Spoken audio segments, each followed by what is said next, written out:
नमस्कार, मैं हूं मनोज सिंह और आप देख रहे हैं Vikramshila academy Lucknow YouTube channel. Supreme court का एक डिसीज़न अखबारों की हेडलाइन बन गया है और इसमें सुप्रीम कोर्ट ने डिसीज़न दिया है और अल्पसंख्यक संस्थानों के मानक को तय किया है। और इसी के साथ अलीगढ़ मुस्लिम विश्वविद्यालय यानी AMU का मामला फिर से चर्चा में आ गया है।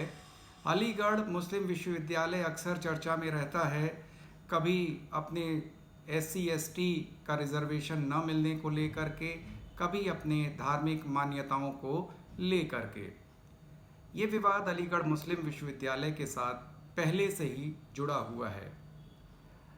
इस डिसीज़न को समझने से पहले हमको थोड़ा सा इतिहास में जाना पड़ेगा, संविधान में जाना पड़ेगा कि किन परिस्थितियों में अलीगढ़ मुस्लिम विश्वविद्यालय की स्थापना सर सैयद अहमद ने की थी।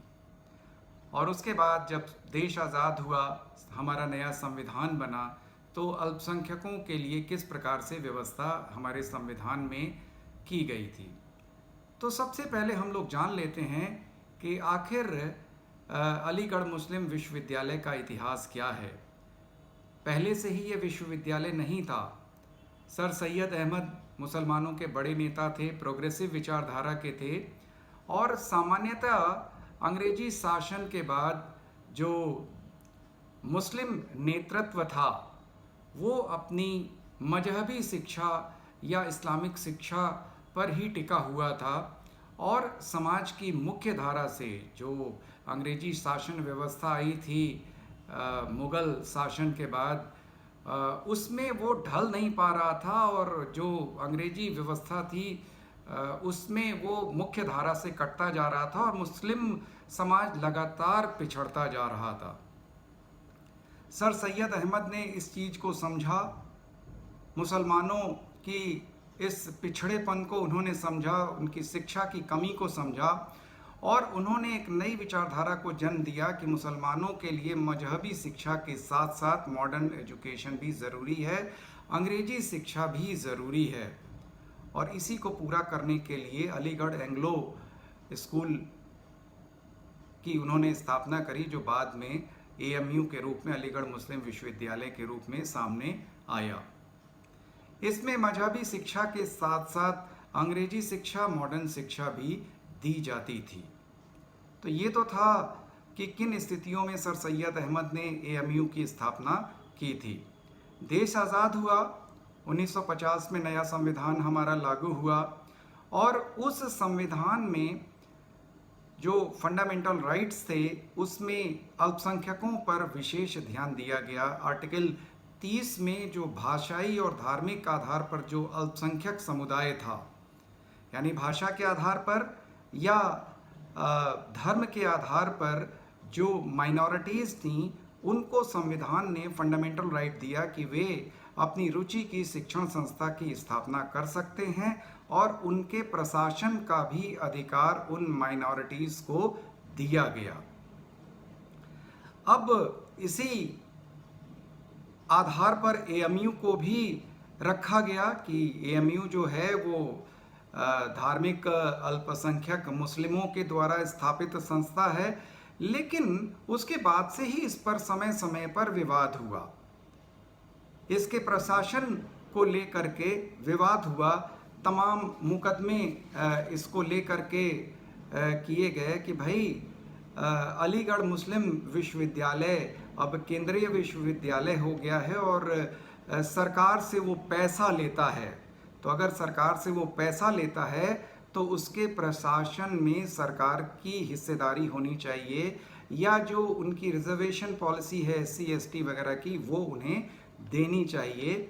यानी एक प्रकार से एक गतिरोध की स्थिति इसलिए हो गई कि केंद्रीय विश्वविद्यालय हो गया और सरकार से फंड्स वगैरह इसको मिलने लगे। इसको लेकर के एक मुकदमा हुआ। ये 1967 में अजीज़ बादशाह मामले में एक मुकदमा हुआ और उसमें 5 जजों की जो बेंच थी, जो पीठ थी, उसने AMU को अल्पसंख्यक संस्थान नहीं मानने का डिसीज़न दिया। ये माइनॉरिटी संस्थान नहीं है, क्योंकि ये केंद्रीय कानूनों के जरिए इसकी स्थापना हुई है और सेंट्रल यूनिवर्सिटी है, सरकारी धन ये लेती है। तो एक प्रकार से गतिरोध पैदा हो गया, बाद में मुकदमेबाजी हुई और 9 महीने से ये मामला सुप्रीम कोर्ट में पेंडिंग पड़ा हुआ था। फिर से कई मुकदमे इस पर आए और अल्पसंख्यक दर्जे पर 9 महीने से सुप्रीम कोर्ट डिसीजन ले चुका था। उसने अपना निर्णय सुरक्षित रखा था। जो नए जो इस समय वर्तमान में जो चीफ जस्टिस हैं DY चंद्रचूड़, उन्होंने 8 नवंबर को अपना फैसला सुनाया। 7 जजेस की पीठ थी और 7 जजेस की पीठ में 4-3 के बहुमत से फैसला आया। लेकिन इस फैसले से भी AMU के अल्पसंख्यक स्टेटस के बारे में कोई डिसीजन नहीं हो पाया। इस फैसले में जो 8 नवंबर शुक्रवार का जो फैसला था, उसमें सुप्रीम कोर्ट की जो 7 जजेस की बेंच थी, उसने अल्पसंख्यक जो संस्थान थे उनके मानक को तय किया कि माइनॉरिटीज़ जो इंस्टीट्यूशंस हैं उनके क्या मानक होने चाहिए या किन मानकों के आधार पर किसी संस्थान को माइनॉरिटी इंस्टीट्यूट का दर्जा दिया जा सकता है। AMU को लेकर के जो इस 7 सदस्यीय बेंच थे, उसने ये कहा कि भाई ये अलग मामला है AMU का। AMU के लिए एक अलग AMU अल्पसंख्यक संस्थान है या नहीं, इसके लिए एक अलग पीठ 3 सदस्यीय बनाई जाएगी। AMU उसमें जाए, अपना पक्ष रखे और जो ये डिसीजंस मानक वाला दिया है सुप्रीम कोर्ट ने, उस आधार पर वो अपना पक्ष रखे और वो 3 सदस्यीय बेंच ये तय करेगी कि इन मानकों के आधार पर क्या AMU अल्पसंख्यक संस्थान है या नहीं।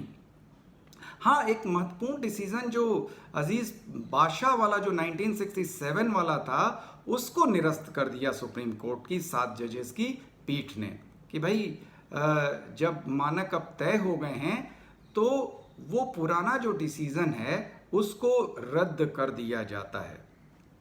यानी कहने को तो AMU का मामला अभी भी सॉल्व नहीं हुआ, लेकिन मानक सुप्रीम कोर्ट ने तय कर दिए और उन मानकों के आधार पर जो 3 सदस्यों वाली जो बेंच बनेगी उसमें AMU अपना पक्ष रखेगा, अपने मानक रखेगा कि किस प्रकार से AMU का गठन हुआ, किस तरीके से माइनॉरिटीज़ द्वारा उसका गठन हुआ, माइनॉरिटीज़ के लिए वो काम कर रही थी। और अगर उस बेंच को लगता है कि ये माइनॉरिटी इंस्टीट्यूशन है, संस्थान है, तो फिर उसके पक्ष में निर्णय आएगा। लेकिन अब काफ़ी हद तक जो 8 नवंबर का जो डिसीज़न सुप्रीम कोर्ट के मानक वाला था, उसके आधार पर अब निश्चित रूप से संभावनाएं काफ़ी बढ़ गई हैं कि AMU जो है उसका अल्पसंख्यक संस्थान का दर्जा जो है वो अब घोषित हो जाएगा और उस पर अब किसी भी प्रकार का विवाद नहीं रहेगा। तो अलीगढ़ मुस्लिम विश्वविद्यालय पर सुप्रीम कोर्ट के इस डिसीज़न के बाद अलीगढ़ मुस्लिम विश्वविद्यालय में खुशी की लहर है। तो आज इस वीडियो में बस इतना ही। अगले वीडियो में हम लोग फिर से किसी नए मुद्दे पर चर्चा करेंगे। नमस्कार, जय हिंद, जय भारत।